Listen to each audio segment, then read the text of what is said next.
Oh wow, that's appropriate. We have bacon.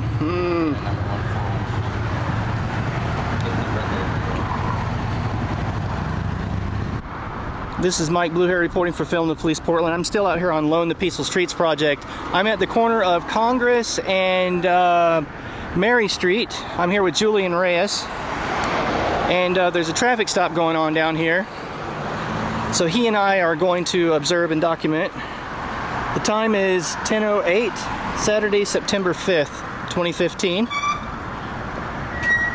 Julian is one of the brave men and women that works with Peaceful Streets Project. The reason why I say brave is because these cops are just goons out here in Austin, Texas. No respect for the law unless it works out in their favor.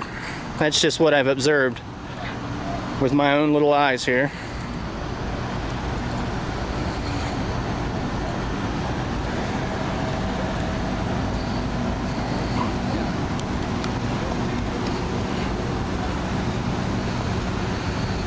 Hey man, what's going on? We're here to keep you safe from him.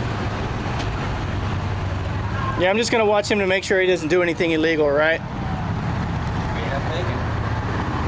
Do they? We have bacon. Oh wow, that's appropriate. We have bacon.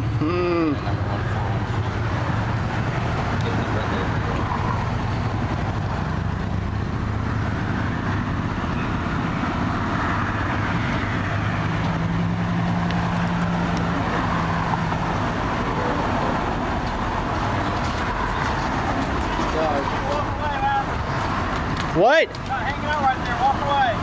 Where do you want me to go? How far would you like us to go?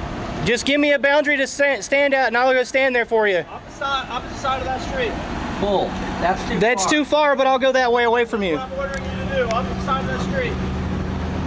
Go ahead and call a sergeant. You might need one. Yeah, I'd like to speak with a supervisor, please. Bull. Would you call me a supervisor, officer? We're exercising our First Amendment rights, so And you're I'm clear not with interrupting that. you, but I'm telling you, you can't sit there right there while I'm on this track. And I'm walking away. Can't you see my feet moving, officer? Get a supervisor. Now. I would like to speak with a supervisor, please. You're a lot more polite than I am. Notice all these other people that are allowed to be there, and he's not flipping out about it because they're not observing. What? Scared of the camera? That was bullet.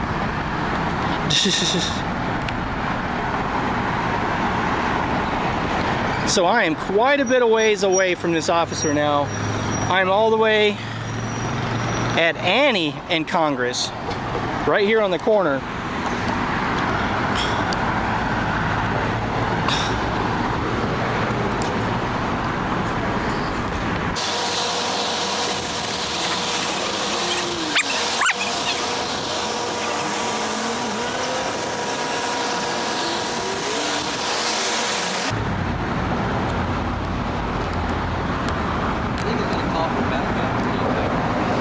I asked for a supervisor. I'd like a sergeant to show up so I could speak with him.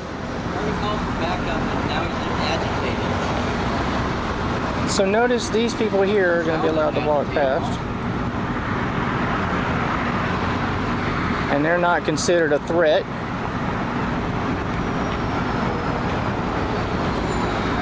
But my camera is perceived as a threat.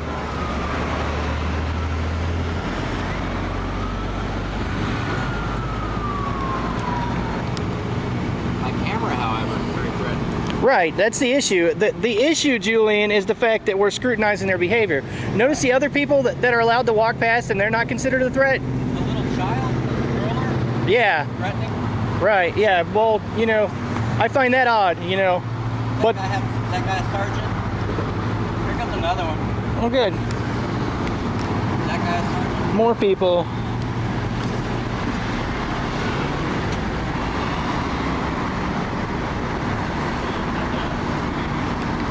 See these people here? Being allowed to walk through. Ready? No. Let's stand here a minute. Couple more cameras right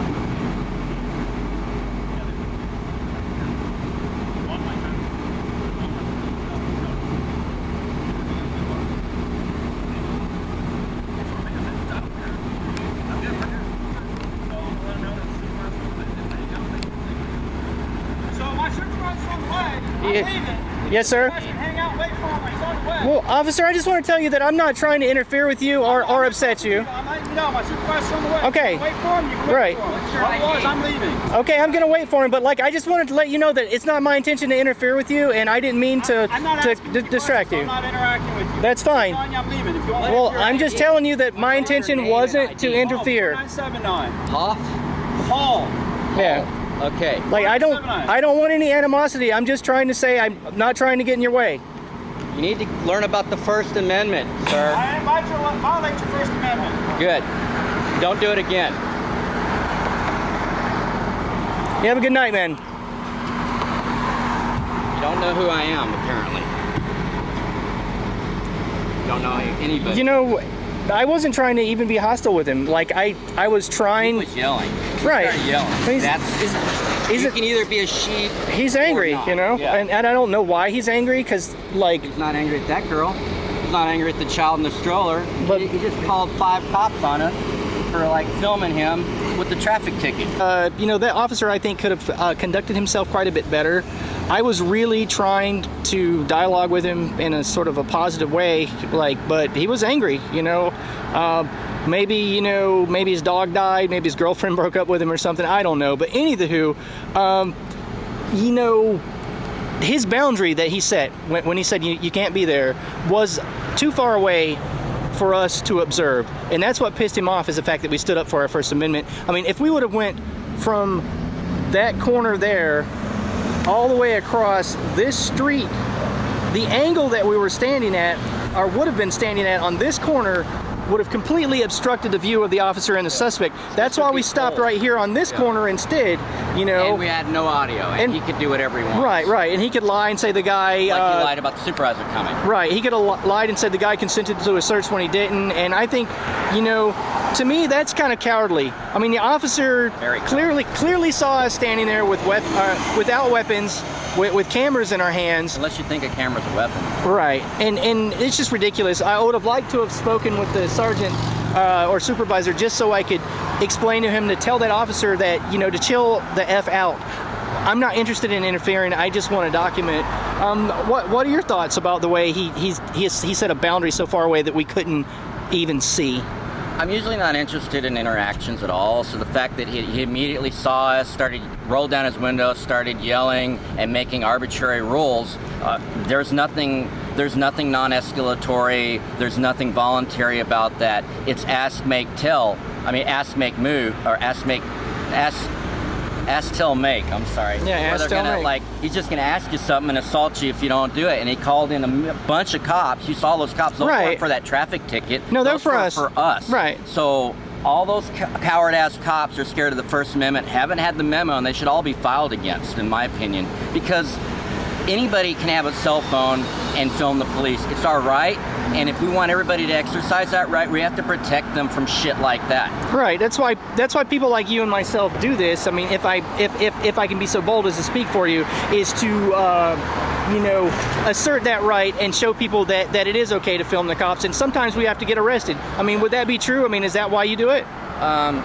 We're educators. We're educating both the public and we're educating the police on what the First Amendment and these rulings are about, and people's cognitive dissonance and their fear of the police, because they've been traumatized by the police. They've seen so many stories, and they've been told since they're children, don't buck the system. I fought the law and the law won. The law's supposed to be working for us, not against us. And we just have to like, we're educating people. To me, it's more, most of it is like teaching people how to do. It's a form of civil disobedience in a way, even though it's dutiful civil disobedience. I want people to push back because they're being pushed down. I want people to not comply and to push back and to exercise their freedoms instead of these mantras. Like when I was raised, it was, hey man, it's a free country, man. That's what I'm doing. What are you doing reading a book on the sidewalk? Hey man, it's a free country. Now you tell people that, I mean, if you do anything, they're like, hey man, it's not a free country. Where'd you hear that? So our heads are wrong. There's something wrong with our mindset. There's something wrong with our realization of our power as individuals and having unalienable rights. They're not supposed to be taken from us, yet we won't exercise them. So you and I are on the bleeding edge of making of making people aware and of pushing back where we're supposed to be. If everyone was protesting equally, I wouldn't have to protest so loud. So that's why I get upset and I push back so much harder now. It's because I realize so many people are sitting in the way of me being free and of our kids being free, and it's all just spiraling downhill. And like, I don't want my kids to be in barbed wire fences, man. So that's why I'm pushing back now before it's too late. Well, thank you, Mr. Julian Reyes.